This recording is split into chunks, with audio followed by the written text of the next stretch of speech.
वर्तमान की दुनिया के दोस्तों नमस्कार, मैं अखिलेश कुमार। सिविल सेवाओं की तैयारी की शुरुआत में तमाम उम्मीदवारों के सामने कई प्रश्न जो हैं वह मुंह बाए खड़े होते हैं और उनका वो उत्तर तलाशना चाहते हैं। इसमें से एक बहुत बड़ा प्रश्न होता है कि एनसीईआरटी की पुस्तकों की पढ़ाई कैसे करें और क्यों करें। अधिकांश छात्रों के साथ यह समस्या होती है और अधिकांश छात्र उसमें से अधिकांश हिस्सा इस बात की कोशिश में रहता है कि उसे एनसीईआरटी की पुस्तकें पढ़नी ही ना पड़ें और इसके लिए वह यह कोशिश करता है कि किसी कोचिंग इंस्टीट्यूट्स के नोट्स मिल जाएं उन्हें और वह उस ज़रूरत को निपटा ले। लेकिन क्या यह इतना आसान है और क्या यह सही तरीका है? निश्चित रूप से एनसीईआरटी की इन परीक्षाओं के संदर्भ में जब प्रासंगिकता की बात करते हैं तो यह सही तरीका नहीं है। यह सही तरीका क्यों नहीं है, इसको समझने की हमें कोशिश करनी चाहिए।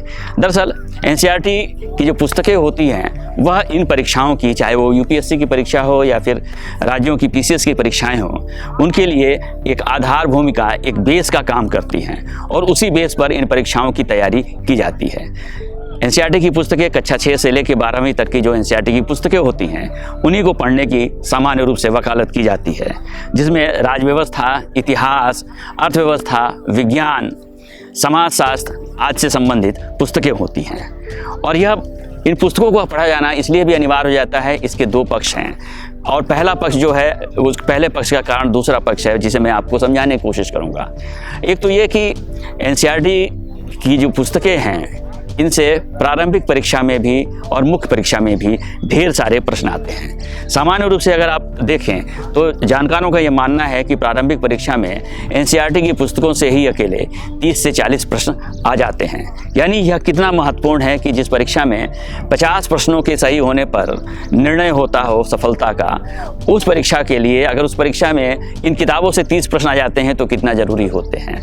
और इसी संदर्भ में इसको समझने की ज़रूरत है। और मुख्य परीक्षा के संदर्भ में भी, खासकर इतिहास, राज व्यवस्था, समाजशास्त्र के संदर्भ में भी अगर आप इस पर विचार करें तो आप यह पाते हैं कि इनके जो प्रश्न आते हैं वह इन्हीं से संबंधित होते हैं, इसी से निकल कर आते हैं। इसलिए यह जरूरी है कि इन पुस्तकों को पढ़ा जाए। दूसरी बात कि एनसीईआरटी की ही पुस्तकें क्यों पढ़ी जाएं, अन्य तमाम तरह की पुस्तकें होती हैं इसी समकक्ष, वो नहीं पढ़ी जाती है। दरअसल एनसीईआरटी जो पुस्तकें हैं, यानी एनसीईआरटी यानी राष्ट्रीय शैक्षिक अनुसंधान परिषद, यह भारत सरकार की संस्था है और यह न सिर्फ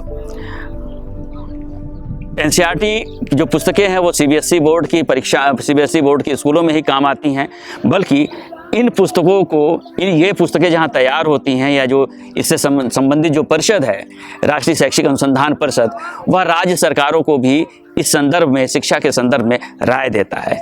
यानी एक तरह से कह सकते हैं कि यह सरकार की वह संस्था है जो सरकारी तंत्र को या सरकारी शैक्षिक तंत्र को राय देती है कि पढ़ाई कैसी होनी चाहिए।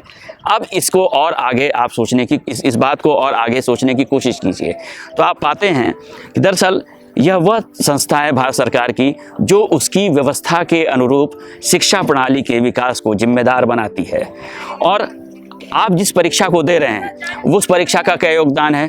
उस परीक्षा की यह भूमिका है कि वह परीक्षा उसी व्यवस्था के अंतर्गत, उसी व्यवस्था को चलाने के लिए प्रशासकों का निर्माण करती है। यानी एडमिनिस्ट्रेटर वहाँ पर सेलेक्ट किए जाते हैं। यानी कुल मिलाकर यह परीक्षा जो है वह व्यवस्था से जुड़ी हुई है। यह पुस्तकें, एनसीईआरटी की पुस्तकें व्यवस्था की पुस्तकें हैं और यह परीक्षा जो है वह व्यवस्था से जुड़ी हुई है और व्यवस्था को चलाने वाले का चयन करना यूपीएससी का भी काम है और राज्य जो लोक सेवा आयोग हैं उनका भी काम है। इस पूरे संदर्भ में ही इसको समझने की आपको कोशिश करनी चाहिए और इसलिए यह पुस्तकें जो हैं वो बहुत ज़्यादा ज़रूरी हो जाती हैं और इसलिए इन पुस्तकों को पढ़ना आपके लिए ज़रूरी है। जो क्योंकि हकीकत यह है कि अगर आप व्यवस्था को नहीं समझेंगे तो व्यवस्था के साथ काम कैसे करेंगे।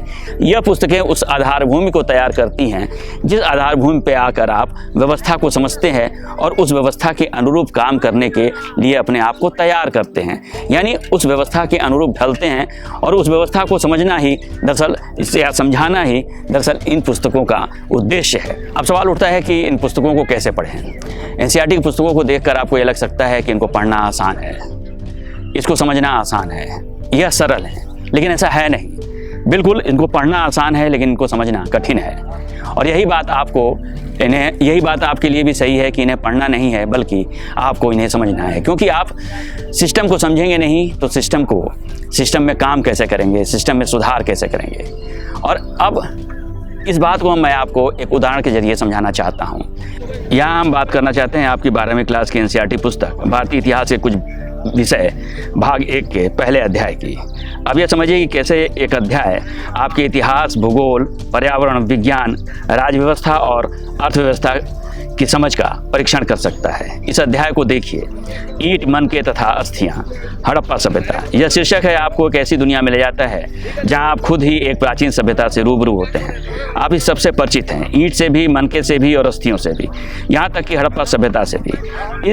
इन सभ्यता की खोज और खुदाई में मिली वस्तुएं, स्थल, प्रतीक आदि सिर्फ पुरातत्व सामग्रियां भर नहीं है, बल्कि इन्होंने मिलकर पूरी एक सभ्यता का निर्माण किया है। इस पाठ की शुरुआत ही सेलखिड़ी से बनी हड़प्पा मोहरों से होती है और इसे विशिष्ट पुरावस्तु बताया गया है, क्योंकि मोहरें सिर्फ विनिमय का साधन भर नहीं होती हैं, बल्कि उनका होना मानवीय सभ्यता के राजनीतिक, सांस्कृतिक और सामाजिक जीवन के पक्षों को प्रस्तुत करता है।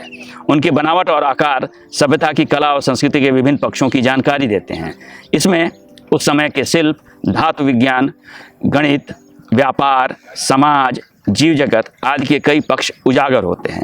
यह अध्याय हड़प्पा सभ्यता की शुरुआत, जीवन, कृषि प्रौद्योगिकी, नियोजित नगर व्यवस्था, सामाजिक व्यवस्था, उत्पादन और व्यापारिक स्थानों तथा गतिविधियों, सुदूर इलाकों से व्यापारिक संबंधों, राजनीतिक व्यवस्था के संकेतों और लिपि तक की जानकारी सरल शब्दों के जरिए कराता है।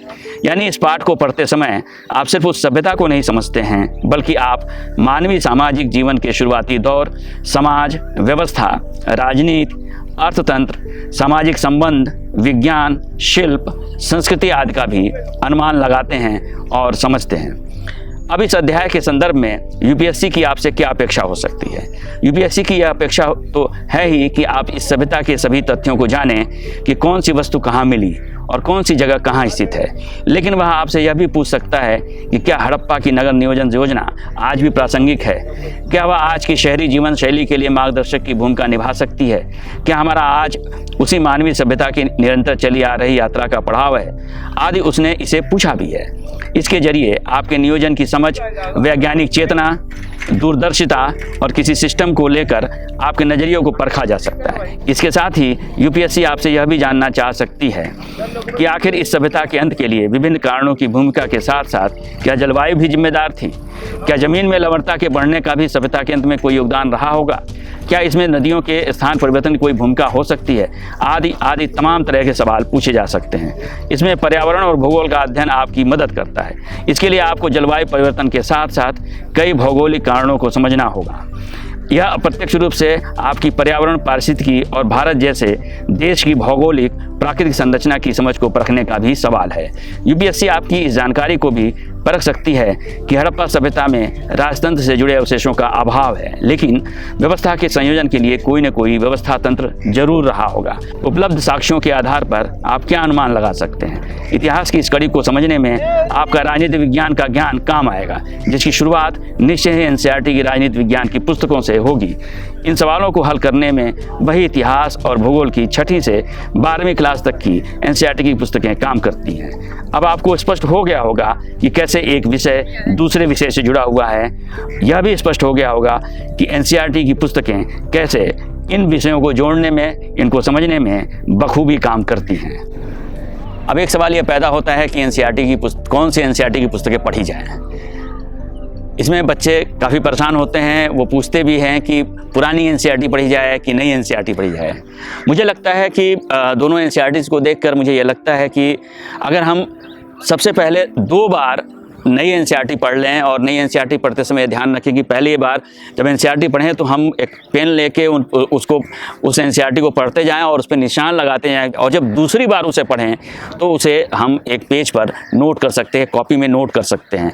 2 बार अगर हम नई एनसीईआरटी पढ़ लेते हैं, उसके बाद जो पुरानी एनसीईआरटी है उसे एक बार पढ़ते हैं तो उसे अगर एक बार हम पढ़ते हैं तो वो हमारे लिए उसमें यह फ़ायदा होता है कि हम उसके गहराई से उस बात को समझ सकते हैं, उसको हम जान सकते हैं। इस तरह से नई एनसीईआरटी को कम से कम आप 2 बार पढ़िए, उसके नोट्स बनाइए और फिर पुरानी एनसीईआरटी को भी एक बार ज़रूर पढ़ लीजिए, क्योंकि पुरानी एनसीईआरटी जो है वह गहराई में लिखी गई है और उसमें कुछ ज़्यादा ही आपको तथ्य मिलेंगे, उसमें ज़्यादा ही परिप्रेक्ष्य मिलेगा।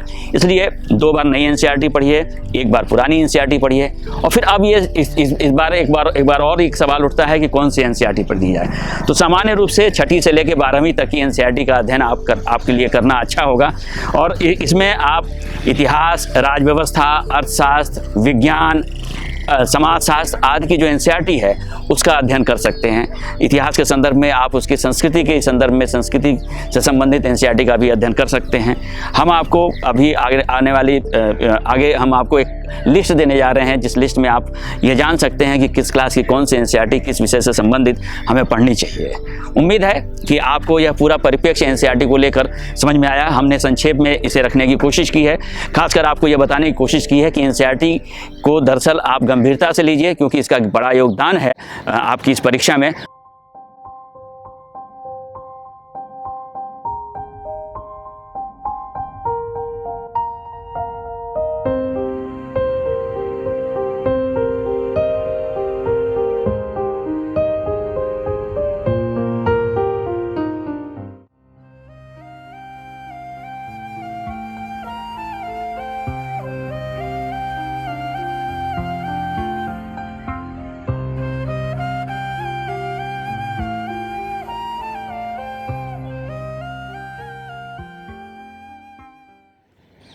अगर वर्तमान की यह पहल आपको पसंद आई हो तो हमारे वीडियो को लाइक करें और चैनल को सब्सक्राइब करें। शुक्रिया।